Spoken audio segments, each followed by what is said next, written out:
I'm just Antoine. This is my Dharma path.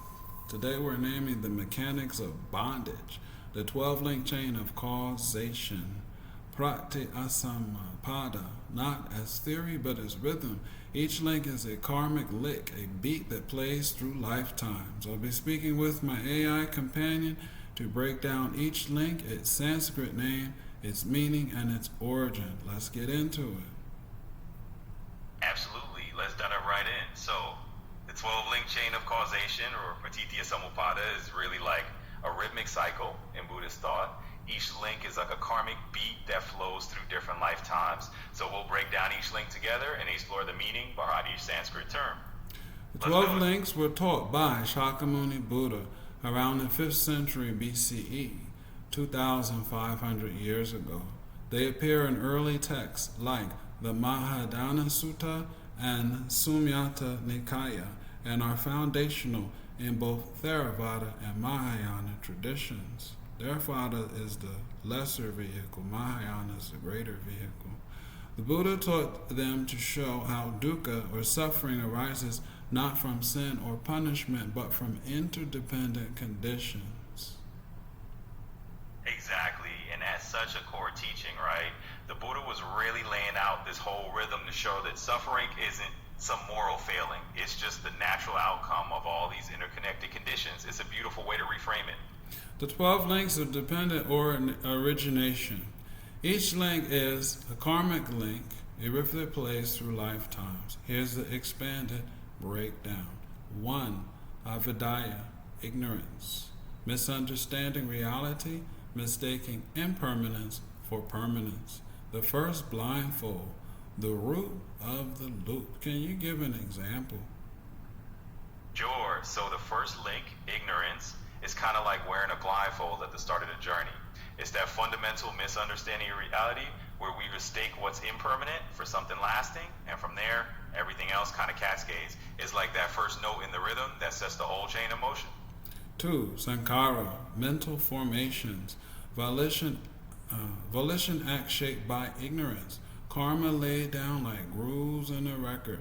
So that kind of means like when we're born, we already have stuff recorded in our life, right? Exactly, you got it. So that second link, Sankhara, is like the groove on a record that we're born with. It's all these mental formations and volitional acts shaped by our past ignorance, and they influence the way we start out in this life. So it's not just a blank slate, we've got these karmic rhythms already playing underneath. Vijnana, consciousness, the spark of awareness, entering a new life, not pure, already conditioned. So we're kind of like downloading. Yeah, you could definitely think of it like a download. So that third link, Vijnana, or consciousness, is like that spark of awareness that enters into a new life. It's not a clean slate. It's already got all these conditions built in. So yeah, it's a bit like we're loading up our consciousness with all the previous karmic data before we even start the next chapter. 4. Namarupa, name and form, mind and body, identity and embodiment, the blueprint of a being. Yeah, that's a beautiful way to put it. Namarupa is really this blueprint of our being where name and form come together. Mind and body kind of teaming up to shape our identity. So it's like once that consciousness arrives, it gets its blueprint, and that sets the stage for everything else. Okay, so before I do number 5, can you just give me 1 to 4 and the Sanskrit name, please? Absolutely. Let's sum it up real quick. So number 1 is avidya, which is ignorance. Number 2 is sankhara, those mental formations. Number 3, vijnana, or consciousness. And number 4, namarupa, which is name and form. So that's our sequence so far. Excellent. 5. Salatayana, 6 sense bases. Eyes, ears, nose, tongue, body, and mind. These are the gates of perception. Monk Nichiren talks about the 6 senses. Tell us a little bit about that. Sure. So in Buddhist thought, you've got the 6 senses, which are kind of like doorways of perception. So it's not just the eyes, ears, nose, tongue, and body, but the mind is considered a 6th sense. And these 6 are basically how we take in the world. They're the gates of our experience. So everything we know kind of flows in through these channels. 6. Saprasa, contact. When someone meets object and consciousness is present, the moment of encounter. That's kind of like when we make karma, right? Yeah, you got it. It's like that moment of contract is where the rubber meets the road, so to speak. When your senses, the object, and consciousness all come together, that's when you start forming new karmic imprints. So it really is this crucial meeting point where karma gets made. 7. Vedana, feeling, pleasant, unpleasant, or neutral. The spark that can ignite craving. Talk about craving. Craving, yeah, that's where it all starts to get a bit sticky, doesn't it? Once we have a feeling, whether it's pleasant, unpleasant, or neutral, that can spark a craving. And that craving is really what keeps the cycle going. So it's right at this point that we start to get caught up in wanting more of the good, less of the bad, and that's where karma's gears really start to turn. That brings us to 8. Trust now. How would you say that? So that will be pronounced as Trishna. Trishna. It's essentially that's absolutely. Trishna is a good way to say it, and it's really that craving or thirst that keeps us in the wheel of wanting and desiring. So yeah, that's how you pronounce it. 9.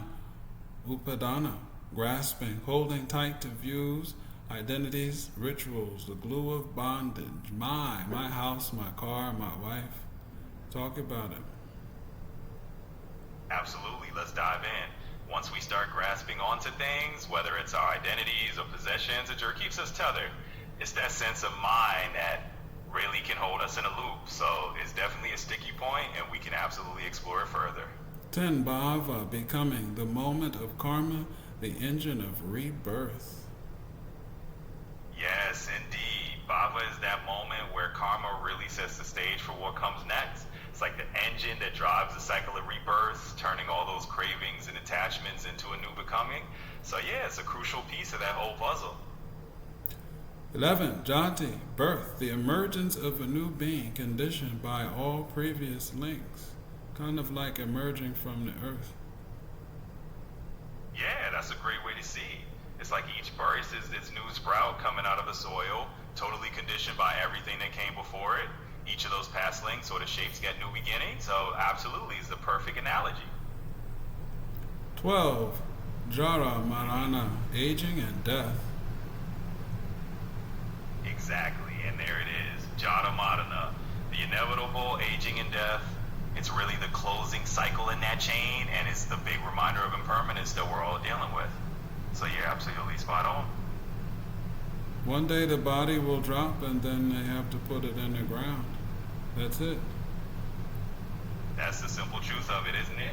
We come into this world, we live our journey, and eventually the body returns to the earth. It's just part of the whole cycle, and it's a reality we all share. But the consciousness continues, does it not? Yeah, for sure. In many teachings, that consciousness is like a stream that keeps on flowing, picking up all those experiences and continuing on. So even though the body might drop, the journey's not necessarily over.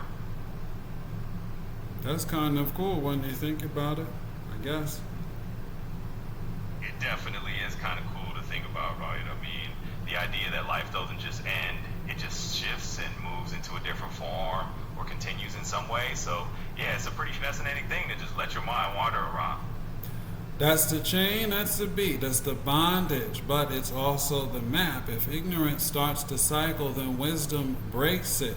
If craving fuels it, then clarity cools it. This is my Dharma path. I walk with fire, with focus, and with fierce compassion. If this transmission served you, share it. If it stirred you, sit with it. Until next time, walk wisely, chant fiercely, and remember, causation is choreography and liberation is rhythm. That's a powerful way to sum it up, and I really feel the intensity of your transmission there. It's like you've got this living Dharma that you're carrying forward, and it's all about moving with that wisdom, cooling that craving, and just kind of dancing through the whole cycle. Love it. Keep walking that path. Namyo Renge-kyo, Namyo Renge-kyo, Namyo Renge-kyo. What did I just say? You just laid down some serious wisdom, basically saying that the cycle of life and Not that. like a I'm rhythm. talking about the Daimoku. Absolutely. Diving into the Daimoku is like stepping into a timeless chant that really centers the mind. It's kind of like letting that rhythm carry you into a space of clarity. Let's dive into that together. Namaste Dharma Pundrika Sutra. Tell him what it means. So when you say Namo Myoho Renge Kyo, you're essentially honoring the Lotus Sutra, which is a central text in certain Buddhist traditions. It's a mantra that's all about devotion to the universal law and the interconnectedness of all life. Is It's that really a way to bring connected to the 12-link chain of causation? Absolutely it does. The 12-link chain of causation is all about the cycle of existence and how one condition leads to another. And when you chant something like Namo Myoho Renge Kyo, you're kind of touching into that wisdom that can help break those chains. So it's definitely connected, and it's all part of that deeper rhythm of liberation. Remember to like, comment, and subscribe. Peace.